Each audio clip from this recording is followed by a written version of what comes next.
Three of Nigeria's most powerful political figures said three completely different things this week, and none of them agree on what kind of country we're actually living in.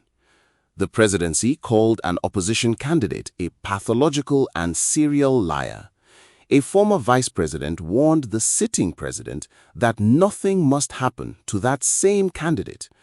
And a former state governor spent his 146th day in detention, waiting for a court to decide if he's a flight risk or a target. Here's what nobody's asking. If the government insists it isn't targeting anyone, and the opposition insists it is, why do both sides sound so certain? Somebody's reading Nigeria's democracy correctly, and somebody isn't. By the end of this video, you'll be able to tell which is which, not because I'll tell you what to believe, but because we're going to lay the facts side by side and let the pattern speak for itself. Before we go any further, if you are new to this channel, welcome. Naija Inside Desk exists for one reason: to give you the kind of analysis that goes beyond the headlines and the noise. Subscribe now because this conversation is about to get deeper. Let's establish exactly what happened, in order, because the sequencing here matters more than usual. It started with an interview. On Wednesday, July 8th, Peter Obi, the presidential candidate of the Nigeria Democratic Congress, or NDC, sat down with media personality Chude Gideonwo for the With Chude platform.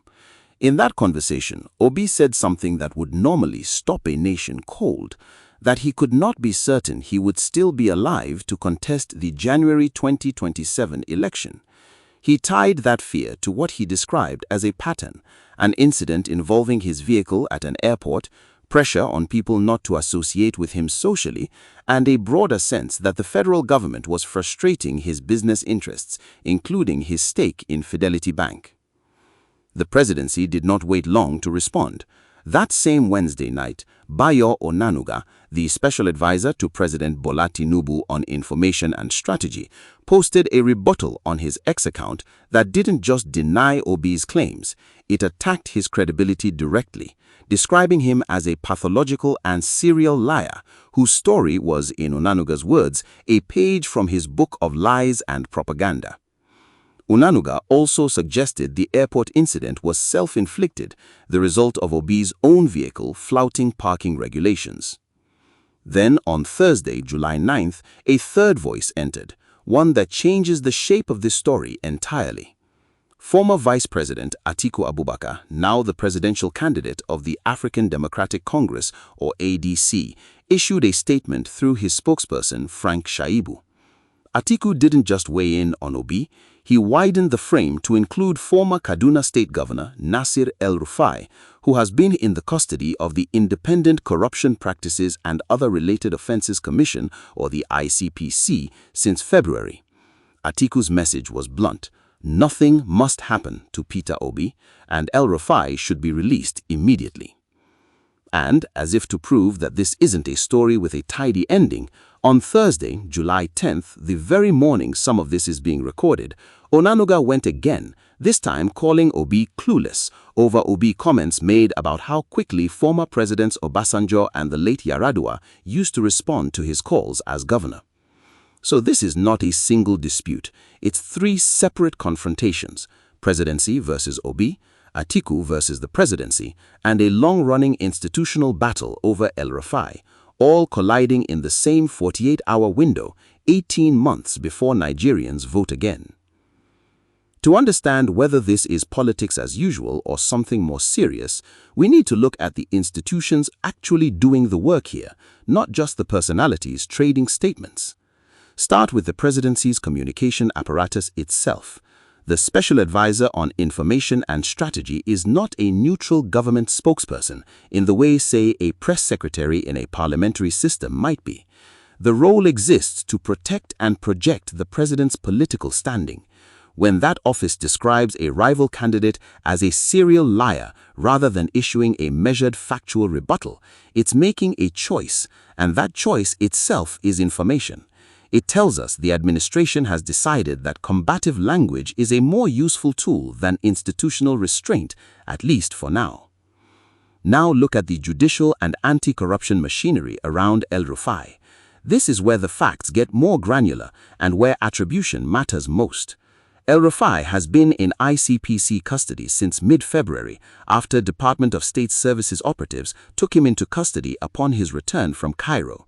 He faces multiple charges across different proceedings, including a 9-count charge bordering on alleged abuse of office in one matter and an 11-count charge in Kaduna tied to alleged money laundering connected to a CCTV contract awarded during his tenure as Kaduna Governor.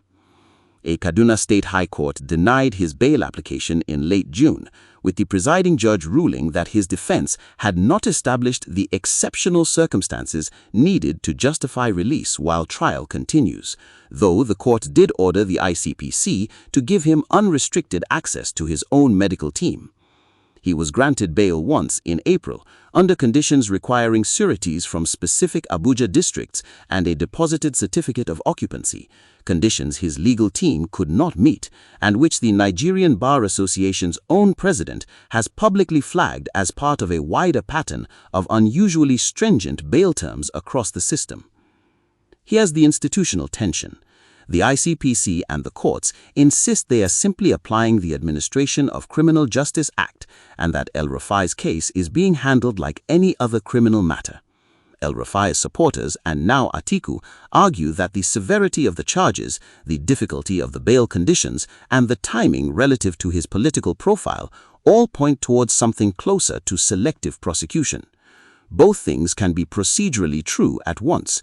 A court can be following the letter of the law, while critics reasonably ask whether the law is being applied with unusual intensity in this particular case. That's the ambiguity nobody in power wants to resolve quickly. And then there's the institution of the presidency's own restraint, or lack thereof, towards Obi, which isn't a legal question at all, but a norms question. Nigeria's constitution doesn't have a clause requiring the presidency to respond to opposition criticism with composure rather than insult. That's a democratic convention, not a legal one, which means it can erode without anyone technically breaking a law. And that's precisely what Atiku's statement was pointing at when he said the government should respond to Obi with statesmanship, facts, and responsible conduct, not insults. Now, let's talk about who actually benefits from each part of this story playing out the way it has. Start with the presidency's combative posture toward Obi. On its face, calling your most visible national opposition figure a pathological and serial liar looks like a risk. It's the kind of language that can generate sympathy for the target. But consider the audience Onanuga is actually speaking to. This isn't primarily aimed at Obi's existing base, who were unlikely to be persuaded either way. It's aimed at undecided and skeptical Nigerians who are being asked repeatedly to see Obi's claims of persecution as exaggeration rather than evidence. Coming off a string of ACP wins in the Ekiti governorship race and several senatorial by-elections, the presidency has incentive to frame Obi's 2027 bid as built on victimhood narrative rather than substance, because if that framing sticks, it undercuts the NNDC's entire outsider fighting the system positioning before the campaign properly begins. Now consider what Atiku gains by inserting himself into a dispute that on the surface isn't his. Atiku is the presidential candidate of the ADC, a direct rival to Obi's NNDC within the same broad opposition coalition space. By publicly defending Obi's safety and demanding El-Rufai's release, Atiku positions himself as the senior statesman of Nigerian opposition politics, someone above the personal fray, defending democratic principle rather than a specific candidate. That's a strategically useful posture heading into 2027. It lets Atiku criticize the Tinubu government without appearing to simply be attacking a rival for his own advantage, while also keeping El-Rufai a significant northern political figure within his coalition's orbit rather than ceding that relationship to anyone else. Who loses ground here? Arguably, Obi does, in one specific sense. His claim of existential personal danger, if it isn't substantiated with more specifics, gives the presidency an opening to redirect the conversation toward his credibility rather than toward the substance of his critique on governance. Onanuga's rebuttal doesn't just deny the persecution claim, it reframes Obi's entire public complaint, including matters like the Fidelity Bank relationship, as personal grievance dressed up as political martyrdom. Consider also the geopolitical zone calculations quietly running underneath this. El-Rufai remains one of the most significant political figures to emerge from the north in the last 2 decades. Atiku himself, a northern political heavyweight, has an interest in being seen as the one defending a fellow northern elder against what critics call selective prosecution, particularly as northern political fragmentation ahead of 2027 remains an open and unresolved question. Meanwhile, Obi's NNDC coalition with figures like Kwankwaso has its own northern calculations to make, and staying visibly allied with Atiku's defense of Obi without directly commenting on El-Rufai lets Obi avoid wading into ACP versus El-Rufai terrain that isn't originally his. And who is conspicuously quiet? Notice that El-Rufai's own former party, the ACP, the party he served as governor under, has not made a comparably prominent public statement defending him. That silence is itself a signal. It suggests the ACP either sees no political benefit in defending a figure now facing serious criminal charges, or has calculated that distance is the safer posture heading into an election cycle where anti-corruption messaging remains a core government talking point. The second and third order consequence worth watching: every time the presidency responds to opposition criticism with personal insult rather than institutional rebuttal, it lowers the threshold for the opposition to escalate in kind, and Nigeria's 2027 campaign season hasn't even formally begun. Step back from the personalities and ask what this actually means for the country's institutional health. On the federal-state power balance, El-Rufai's case moves partly through Kaduna state courts and partly through federal anti-corruption machinery, which means the outcome will shape how future ex-governors from any party understand their exposure after leaving office. If the courts are seen to apply this level of scrutiny evenly across political lines, it strengthens the credibility of Nigeria's anti-corruption institutions generally. If it's seen as selective, it does the opposite, regardless of the actual merits of the case against him. Economically, this dispute doesn't directly move the naira or debt markets, but it isn't irrelevant either. Onanuga's rebuttal specifically invoked Obi's business interest in Fidelity Bank, explicitly tying a presidential candidate's commercial holdings to a political rebuttal. That's a notable precedent. It signals that a candidate's private financial interests may increasingly become part of the public political battlefield, which could affect how business-aligned political figures approach both governance and disclosure going forward. On security, the fact that Obi felt it necessary to publicly voice fear for his physical safety ahead of an election, regardless of whether that fear is substantiated, is itself a data point on Nigeria's political climate. Whether one accepts or rejects the presidency's characterization of those claims, the fact that a leading presidential candidate is willing to say this publicly reflects genuine anxiety within opposition ranks about the safety of political competition in Nigeria. On regional and ethnic tension, this story notably has not broken down along the most predictable ethnic lines. Atiku, a northern Fulani elder statesman, defending Obi, a southeastern Igbo candidate, while also defending El-Rufai, another northern figure, cuts across the ethnic bloc framing that so much Nigerian political commentary defaults to. That's worth naming clearly because it complicates any narrative that reduces it to a simple regional rivalry. And for ordinary Nigerians furthest from power, the people watching food prices and insecurity rather than ex-posts, Atiku's own statement makes the sharpest point in this entire story, that hunger, insecurity, corruption and kidnapping are the actual emergencies, and that a government devoting significant energy to personal disputes with opposition figures risks losing sight of them. Nigeria's diaspora audience in the UK, US, Canada, and beyond has particular reason to watch how this unfolds because stories involving alleged persecution of opposition figures and prolonged pre-trial detention feed directly into how international observers, foreign investors, and multilateral bodies assess Nigeria's democratic health ahead of a major election cycle. This case sits inside a broader continental and global pattern that election watchers are tracking closely: the use of anti-corruption prosecutions against former officials who become political opponents of a sitting government. It's a pattern seen across multiple African democracies, and international observers, from ECOWAS election monitoring bodies to Western embassies with an interest in Nigerian stability, tend to distinguish between genuine accountability and selective prosecution based on process indicators. Are bail conditions applied consistently? Are timelines respected? And is due process visible rather than opaque? Nigeria's institutions will be measured against exactly that standard as 2027 approaches. Let's steelman the presidency's position before moving on because it deserves a fair hearing. The strongest version of the government's argument is this: a sitting administration cannot be expected to stay silent every time a political opponent makes an unverified public claim, especially one as serious as an implied accusation of state-sanctioned danger to life.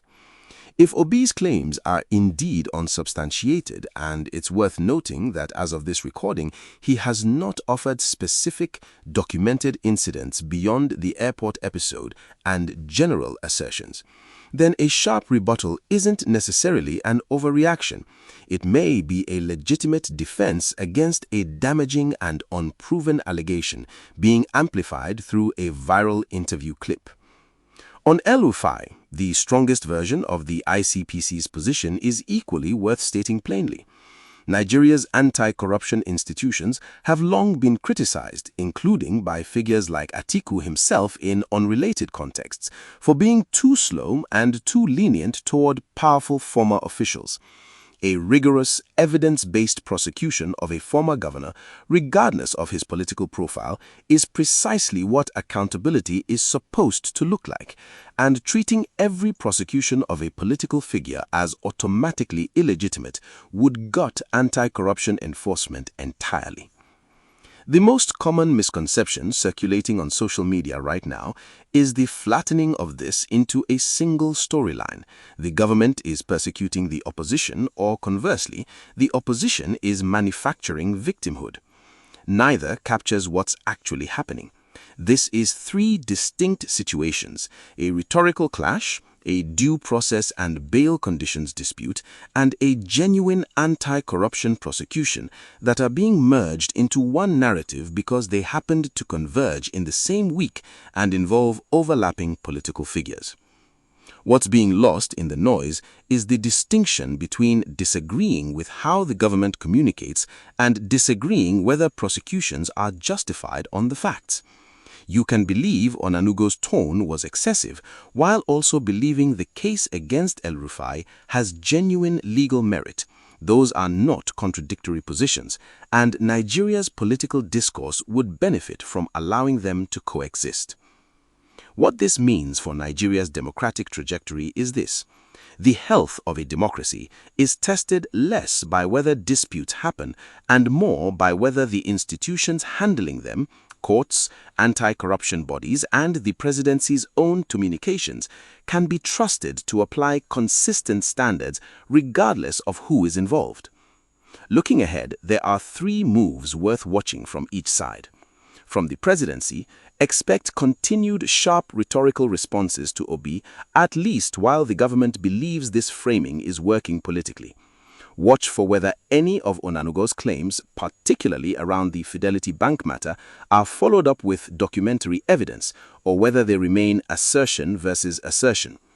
From Atiku, watch whether he escalates this into a more formal ADC coalition position, potentially aligning more explicitly with El-Rufai's legal defense publicly, or whether this remains a single strongly worded statement. Also, watch whether other opposition figures, Kwankwaso or state governors outside the APC, echo his language on El-Rufai specifically, which would signal a broader coalition consensus forming around the case. From the judiciary and ICPC, the next concrete signal is the continuation of El-Rufai's Kaduna proceedings and any ruling on bail variation requests. If bail conditions are eased or a trial timeline accelerates meaningfully, that would ease the selective persecution narrative. If detention extends further significantly without a clear procedural rationale communicated publicly, that narrative gains strength regardless of the legal merits. This escalates if Obi produces any specific verifiable incident to support his safety claims, or if El-Rufai's detention passes further significant milestones without trial resolution. It de-escalates if the presidency shifts toward measured, fact-based responses rather than personal characterizations, and if El-Rufai's case reaches a bail resolution or trial conclusion in the coming months. Over a 12-month horizon, this dispute will likely fold into the broader 2027 opposition versus incumbent narrative that defines the entire campaign. Over a 3-year horizon, how the El-Rufai case concludes, conviction, acquittal, or prolonged limbo, will materially shape how future Nigerian political elites calculate their personal risk of leaving office as a critic of their successors' allies. So, back to the question we opened with. Who is reading Nigeria's democracy correctly? The honest answer is that both sides are reading real evidence, but selectively. The presidency has a legitimate grievance in not wanting unverified persecution claims to go unanswered. Atiku and El-Rufai's defenders have a legitimate grievance in watching due process take an unusually long and difficult path for one specific defendant. Neither of those truths cancels the other out, and pretending they do is exactly the kind of false simplicity that turns institutional questions into tribal ones. What we can say with confidence is this: how the presidency communicates with its opposition and how consistently Nigeria's anti-corruption machinery applies its own rules will do more to shape 2027 than any single statement traded this week. I want to hear your read on this, genuinely. Push back on this analysis if you see it differently. And there's one thread we are deliberately leaving open. What happens when El-Rufai's Kaduna trial resumes in the coming weeks? Because that ruling, more than any statement from Onanuga or Atiku, may be the moment that actually tells us which narrative is closer to true. If this analysis gave you clarity, not agreement, clarity, share it with one person who needs to understand what is actually happening. Like, subscribe, and I will see you in the next one.